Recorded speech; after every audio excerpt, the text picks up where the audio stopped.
Business and order in Roman Corinth. When Paul came to Corinth, he found a city that was enjoying remarkable economic growth. It was a city of opportunity for the merchant, craftsperson, and, something rare indeed in the ancient world, the social climber. Corinth is located on a narrow isthmus between the Aegean and Adriatic seas. It is well placed to profit from trade between the eastern and western Mediterranean. Ships unloaded on the east side of the isthmus, where their goods were transported over land and then reloaded on the west side. The Emperor Nero attempted to cut a canal across the isthmus in AD 67 to facilitate sea trade, but the project proved too difficult and was abandoned until modern engineering made it possible in the 19th century. Corinth's city center was surrounded by rows of shops, porches, and roofed entrances. These alcoves are all that remain of the series of shops in the downtown area's northwest sector. The Temple of Apollo, visible in the background, reminds visitors that the worship of the traditional Greco-Roman gods surrounded and supported the everyday life of the city.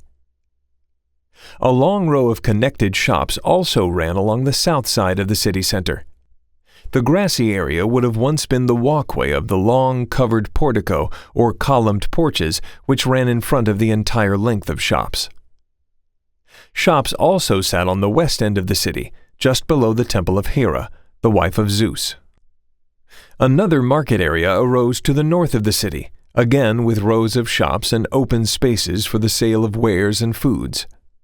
Paul likely worked as a tent maker in one of these spaces or another such space yet to be discovered, finding a place at the better established workshop of Priscilla and Aquila, his fellow Christians and evangelists.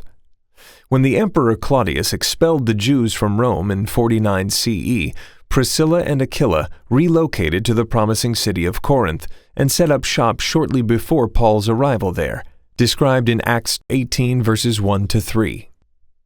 Corinth had its central meat market, called a Macellum, in the northeast quarter of the downtown area.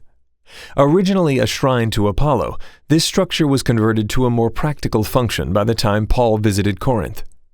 In 1 Corinthians 10 verse 25, when he told his converts to eat whatever is sold in the meat market without raising any question on the ground of conscience, he was likely referring to this well-known space. Paul's ministry in Corinth aroused significant opposition from the Jewish community there, which no doubt saw Paul as a competitor for the support of Gentiles sympathetic to the Jewish religion. Acts chapter 18 verses 7-8 records that Paul even drew away the leader of the synagogue and started meeting at the house of Titius Justus, a rich Gentile God-fearer. Evidence of a Jewish community in Corinth includes this partial inscription, which translates to gathering place of the Hebrews. This capital, decorated with menorahs and palm branches, once adorned the top of a pillar, probably from the synagogue in Corinth. Opposition to Paul and his new church-building efforts came to a head with the arrival of a new proconsul, Lucius Junius Gallio, governor of Achaia in 51-53 AD. The buildings in the foreground are the remains of the North Basilica, the headquarters of the proconsular governor of Achaia and the place where he would have conducted most of his business. According to Acts chapter 18 verse 12, however, members of the Jewish community brought their accusations against Paul to Gallio at the tribunal, or bema.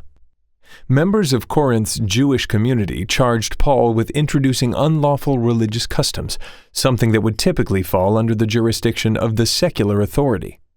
Upon further examination, Gallio ruled that this was all just an internal Jewish affair in which he would not intervene. Only the foundation of the structure remains. The governor would have heard cases seated in an ornate structure atop this platform. This is another view of the bema from the southwest, showing the ascent to the top of the platform. The suit against Paul was unsuccessful, and he was able to spend a considerable time further in that city, nurturing the congregation that would prove to be his most difficult over time.